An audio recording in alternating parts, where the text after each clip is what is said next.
दोस्तों, आपको वेलकम कहता हूँ आई फैक्टनर के how to speak English faster video tutorial series के लेसन नंबर 5 में।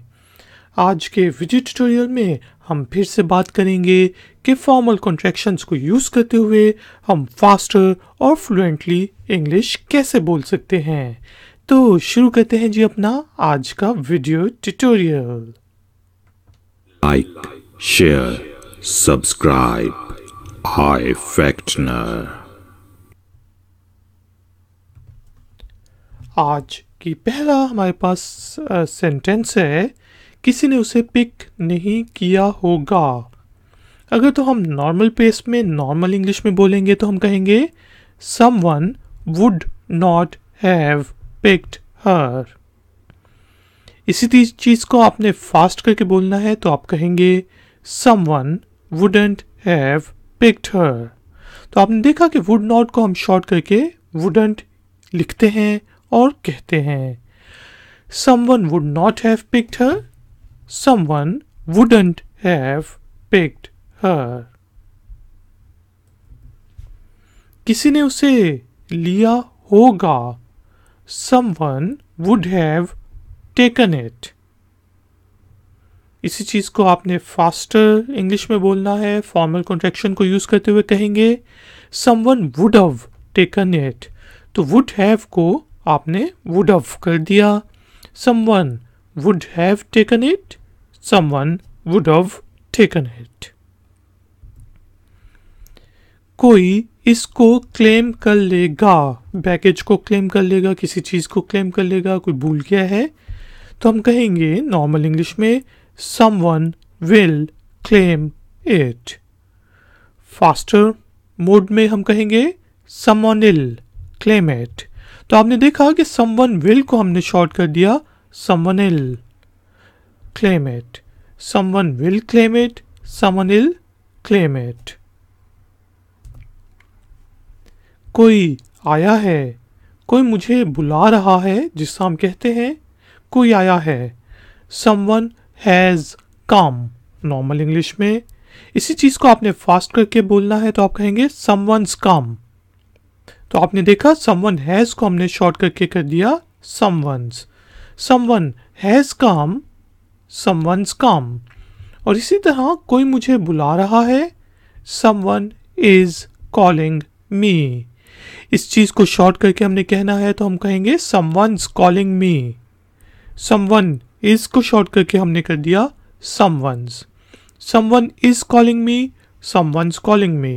तो दोस्तों आपने देखा कि someone has और someone is को शॉर्ट करके हम someone's कहते हैं। अगर आपने ये समझना हो कि यहाँ पे someone's का क्या मतलब है तो आपने उसके बाद वर्ब को देखना है। someone's come, तो यहाँ पे वर्ब की थर्ड फॉर्म यूज हो रही है तो इसका मतलब someone has come। यहाँ पे आप देखें someone is calling me, present continuous tense, तो इसलिए हम यहां से अंदाजा लगा लेंगे कि यहां पे है someone is। नेक्स्ट, कुछ हो गया था, something had happened। इसी चीज को आपने शॉर्ट करके कहना है तो आप कहेंगे something happened। तो something had को शॉर्ट करके हम कहते हैं, लिखते हैं, पढ़ते हैं something had happened, something happened। Next example है कुछ होगा, something would happen, शॉर्ट करके something happen, something would happen को शॉर्ट करके हमने कर दिया something happen। तो दोस्तों आपने देखा कि something had और something would को शॉर्ट करके हम लिखते हैं, उसकी शॉर्टर फॉर्म है जी something। अब वही चीज़ कि इसका अंदाज़ा कैसे लगाया जाए, अगर हमारे पास फास्ट फॉर्म में लिखा है या फास्ट कोई बोल रहा है कि वहाँ पे उसने हैड बोला है कि वुड बोला है, तो वही चीज़ आपने वर्ब को देखना है। यहाँ पे वर्ब की थर्ड फॉर्म यूज़ हो रही है तो यहाँ से हमने अंदाज़ा लगा लिया पहले सेंटेंस में कि समथिंग हैड हैपन्ड। दूसरे सेंटेंस में समथिंग वुड हैपन, यहाँ पे वर्ब की फर्स्ट फॉर्म यूज़ हो रही है तो हमने अंदाज़ा लगा लिया कि यहाँ पे समथिंग हैपन में समथिंग वुड यूज़ हुआ है, डी जो है वो शॉर्टर फॉर्म है वुड की।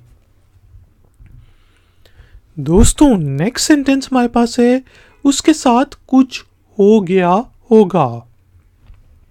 नॉर्मल पेस में, नॉर्मल इंग्लिश में हम कहेंगे something would have happened to him.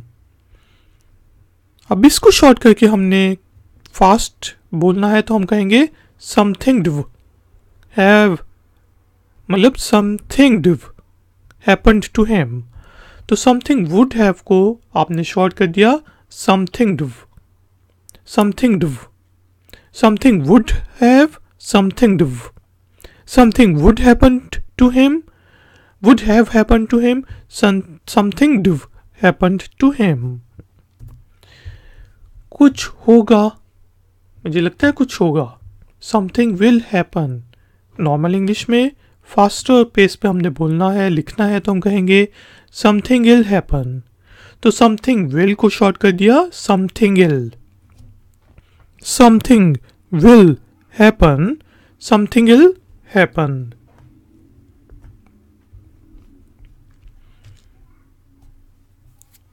Next example है जी कुछ गलत हो गया है। नॉर्मल पेस में समथिंग हैज गॉन बैड। इसी चीज को फास्ट करके आपने बोलना है तो आप कहेंगे समथिंग्स गॉन बैड। तो समथिंग हैज को शॉर्ट करके यहां पे हमने कहा something's. Something has gone bad, shorter form something's gone bad.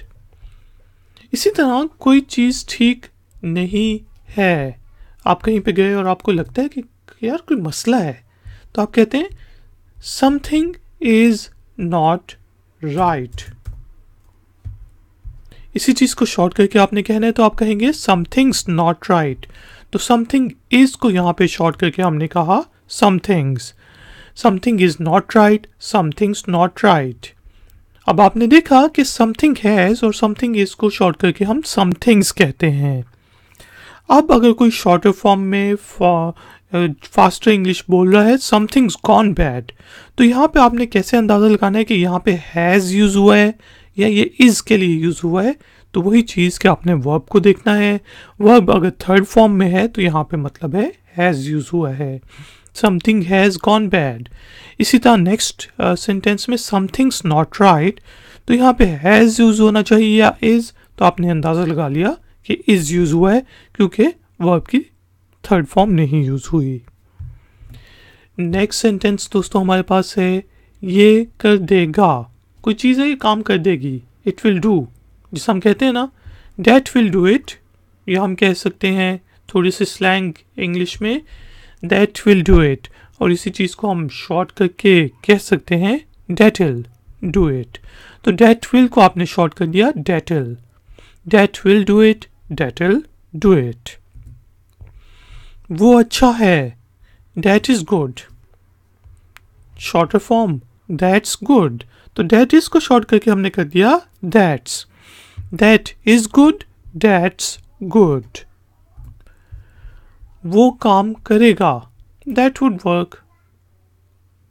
इसी चीज को आपने शॉर्ट करके कहना है तो आप कहेंगे दैट वर्क। दैट वुड को हमने शॉर्ट करके कहा that, that would work, that work. इसी तरह अगर हमने ये कहना है उसने काम किया था, किसी मशीन ने काम किया था या जो भी है, वैसे तो हमें कहना चाहिए इट हैड वर्कड, लेकिन चलिए स्लैंग में हम एग्जांपल लेते हैं दैट हैड वर्कड, शॉर्ट करके दैट वर्क। दैट हैड को शॉर्ट करके हमने कर दिया that had, that had worked, that work. तो आपने देखा दोस्तों कि दैट वुड और दैट हैड को शॉर्ट करके हम दैट लिखते, पढ़ते और कहते हैं, बोलते हैं।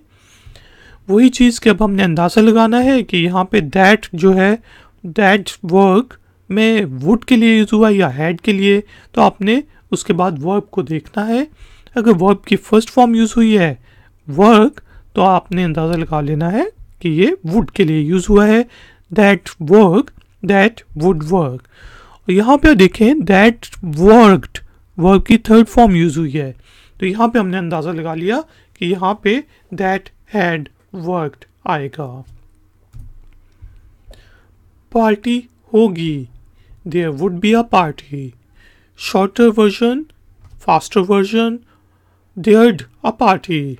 तो देयर वुड को हम शॉर्ट करके लिखते पढ़ते कहते हैं there'd. There would be a party, there'd a party. बहुत सी चीज़ें हैं, there are many things. Shorter faster version, there are many things. तो देयर आर मैन को शॉर्ट करके हमने कहा there. There are many things, there are many things. वहाँ एक पार्क है, there is a park. Shorter version, there is a park. तो there is को शॉर्ट करके हम देयर्स कहते हैं। There is a park, there is a park. और इसी तरह तुम्हारे बारे में एक अफवाह है, there has been a rumour about you. इसको शॉर्ट करके हमने कहना है there is a rumour about you. तो देयर हैज़ को भी शॉर्ट करके हम देयर्स कहते हैं। There has been a rumour about you, there is been a rumour about you. तो दोस्तों आपने देखा देयर इज और देयर हैज़ को शॉर्ट करके हम देयर्स कहते हैं। लेट्स सपोज हमारे पास सिर्फ ये लिखा हुआ है या कोई कह रहा है नेटिव इंग्लिश स्पीकर, और हमने समझना है कि ये इज़ के लिए यूज़ हुआ है या हैज़ के लिए। तो हम इसको किस तरह आइडेंटिफाई कर सकते हैं? वही चीज़ कि अगर देयर इज़ अ पार्क तो यहाँ पे हमने अंदाज़ा लगा लिया देयर इज़ अ पार्क, यहाँ पे इज़ आएगा। और अगर वो थर्ड फॉर्म यूज़ हो वर्ब की, बीन, बी वॉज बीन, तो यहाँ पे हमने अंदाज़ा लगा लिया कि देयर हैज़ आया है, there has been a rumour about you. आज का जो आखिरी एग्जाम्पल्स हमारे पास हैं वो हैं, उनके पास लाल गाड़ी थी, दे हैड अ रेड कार। इसी चीज़ को शॉर्ट करके कहना है तो हम कहेंगे देड अ रेड कार। तो देयर हैड को शॉर्ट करके हम कहेंगे there'd. They had a red car, they'd a red car.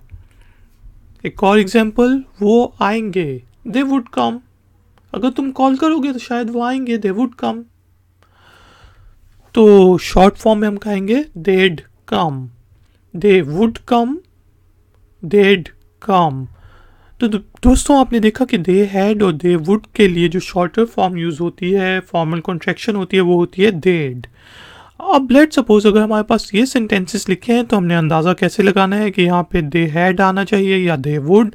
तो वही चीज़ कि अगर पोजेशन है या वर्ब की फर्स्ट फॉर्म आई है सेंटेंस के बाद, जिस तरह दे हैड अ कार, तो हम यहाँ पे अंदाज़ा लगा लेंगे कि यहाँ पे दे हैड आएगा वर्ब की थर्ड फॉर्म। और अगर वर्ब की फर्स्ट फॉर्म यूज़ हुई है कम, केम, कम, तो हम देड कम को दे वुड कम कर देंगे। लेकिन यहाँ पे देड कम दे हैड कम के लिए भी यूज़ होता है, क्योंकि कम की थर्ड फॉर्म और फर्स्ट फॉर्म कम ही होती है। दोस्तों थैंक यू वेरी मच कि आपने मुझे इस ट्यूटोरियल के लिए ज्वाइन किया। आपका कोई भी क्वेश्चन हो, कोई भी कमेंट हो तो नीचे कमेंट्स बॉक्स में ज़रूर लिखिएगा। इस वीडियो को लाइक ज़रूर करें, शेयर ज़रूर करें, और अगर आप नए हैं तो चैनल को सब्सक्राइब करके घंटी वाले बटन को दबा दें ताकि मैं जब भी ऑनलाइन आऊँ तो आपकी भी घंटी बजे। Thank you very much. मिलेंगे एक और नए ट्यूटोरियल में। Until then take care, keep learning, keep enjoying. Good day.